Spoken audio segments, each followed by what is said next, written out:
दुई दिन पूर्वर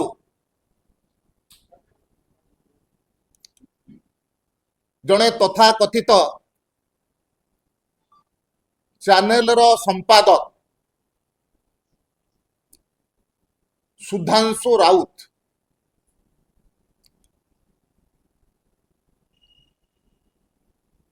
एक कार्यक्रम रे आसी कहले जे गणशिक्षा विभाग मंत्री श्री नित्यानंद गंड तांको चैनल रो उमरकोट सांबादिक माध्यम रे तांको सहित कुआडे फोन रे कथा हेले एवं ए सब घटना को चापी दवा पाई 5 लाख टंका तांको दवा पाई कुआडे ऑफर कले। ए कथा आमे सुनिला परे एवं स्वाभाविक भाव साधारण जनता ए कथा सुनिला परे निश्चित भाव आहत किंतु ये समस्त कथा जिते सामना को आसिला उमरकोटर से सांबादिक फेसबुक लाइव रे आसिक कथा को खंडन कले जे संपूर्ण मिथ्या घटना एवं ता ठारू आउरी गोटे सबुठारू गुरुत्वपूर्ण प्रमाण होची जे केते नीच स्तर को तथाकथित सांबादिक जाई पारंती।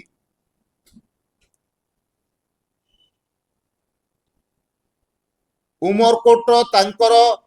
सांबादिक एवं तांको मध्य जो वार्तालाप होईची से वार्तालाप को सुनिला परे सांबादिकता पर एक पवित्र कार्य जे गणतंत्र को सुरक्षा दिए जी गणतंत्र को पवित्रता रखे से प्रकार एक पवित्र कार्य रे ये प्रकार अपवित्र व्यक्ति माने आसिक पवित्र काम को कलंकित करुचंती। मु आपण मानक सामने उमरकोटर सांबादिक एवं से तथाकथित चैनल रो संपादक सुधांशु राउत को मध्य जो वार्तालाप होईची से कथाटा को आपण मानक सामने मु जणे दवा पई चाहे सुनंद वर्तमान अरे कोठी तमे मु गुटरा जे सकल से पहुंचले ये बंडक मारिया पई वीडियो अपन कोन करिला जेबा काली आदि सकल से पळे आसी आदि संध्याळ जाई कथा काली संपद स्वाई को मारिया पई जदव लेखा को 5 लाख देती जे बापू सर्कल ये पूरा राति दिन रखे दो पागल आत लानी मत फोन करतला तातुला भाई के पंची मोटी बात करो मुगल एरिया मत पड़ला लॉन्चिंग बाई बोलली टका दिला गया भाई कोन काट देलो एक टाइम ना को खा जे के तमे तो मन खास लागोटे जणैली बर्तन भाई वीडियो करा करू तमरी सही बड़ कर फंडिंग करतु ना तो कोई पड़ी नहीं हां ये मत न्यूज देखि पतला का देखो हम पूरा वीडियो बाई वीडियो टका देबे आ आपण कोन रेडी करतु तो जेते हार्ड कर पारी ना हम फंडिंग पूरा करू भाई तो कानून पूरे तो कैलकुलेटर पर वो बिना एकला नहीं बता काम में पकड़ दियो हां माजी हमको पता नहीं कि पता दिला रखी कोई नहीं लाभ कोन पड़ो नहीं मु आज संध्या कथा ही न कथा करे दिबे अपन मुडे फोन माने ताको भी तो रेडी मत किसी पाए दे देखो हमर दर्जन हमर चैनल में किया दरकार ये बड़ा विजय वाला काम ये केजी का हम के तक पड़े ताको ओटीपी मारी मारी के समाज करते लगी हम टिके दो समय आ के मंत्री होली हमारे को प्रयास नहीं कि हल्का कर दो बात काम हां माजी को देखंतु मु अनेक प्रकार सांबादिक मान को जानूची भुवनेश्वर रे एवं विभिन्न स्थान रे लंबा समय धरिकरी सांबादिकता पर पवित्र कार्य रे रहिला परे मध्य सामान्य कलंक ବା ଦୁର୍ନୀତିର ଛିଟା ସେମାନଙ୍କ ଦେହରେ ଲାଗି ନାହିଁ। କିନ୍ତୁ ଦୁର୍ଭାଗ୍ୟର କଥା ହେଉଛି ଏ ପ୍ରକାର ତଥାକଥିତ କିଛି ସୁପାରି ସାମ୍ବାଦିକ ଯେଉଁମାନେ ସାମ୍ବାଦିକତା ପରି ପବିତ୍ର କାର୍ଯ୍ୟରେ ଗୋଟେ କଳଙ୍କ ଅଛନ୍ତି,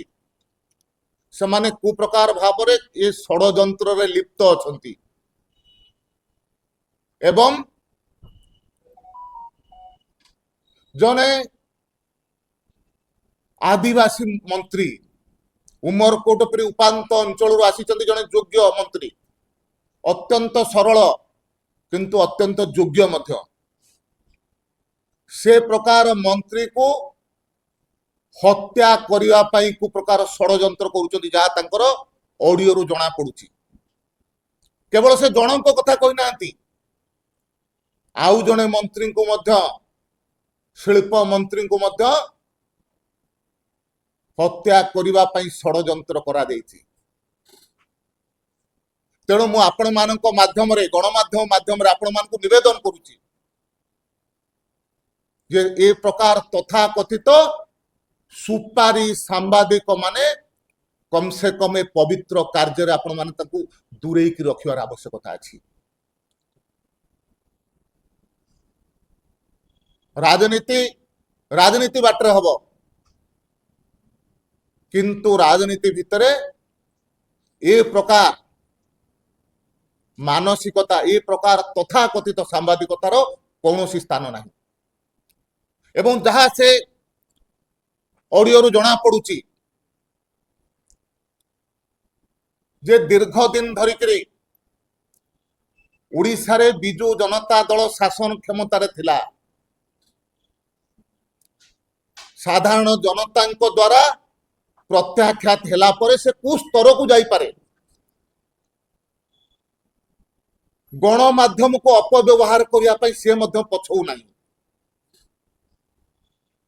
ଯୋଉ ଦଳ ଲୋକଙ୍କ ଦ୍ୱାରା ପ୍ରତ୍ୟାଖ୍ୟାତ ହେଲା, ଯୋଉ ଦଳ ତାଙ୍କ ଦଳର ସାଂସଦ ମାନଙ୍କ ଦ୍ୱାରା ପ୍ରତ୍ୟାଖ୍ୟାତ ହେଉଛି, ଯୋଉ ଦଳ ତାଙ୍କ ଦଳର କାର୍ଯ୍ୟକର୍ତ୍ତା ଏବଂ ବିଧାୟକ ଦ୍ୱାରା ପ୍ରତ୍ୟାଖ୍ୟାତ ହେଉଛି, ସେଇ ଦଳ କେତେ ନିଚ ସ୍ତରକୁ ଯାଇପାରେ ଏ ଅଡିଓ କ୍ଲିପରୁ ମଧ୍ୟ ଜଣା ପଡୁଛି। ତ ସେ ଦୃଷ୍ଟିରୁ ମୁଁ ନିଶ୍ଚିତ ଭାବରେ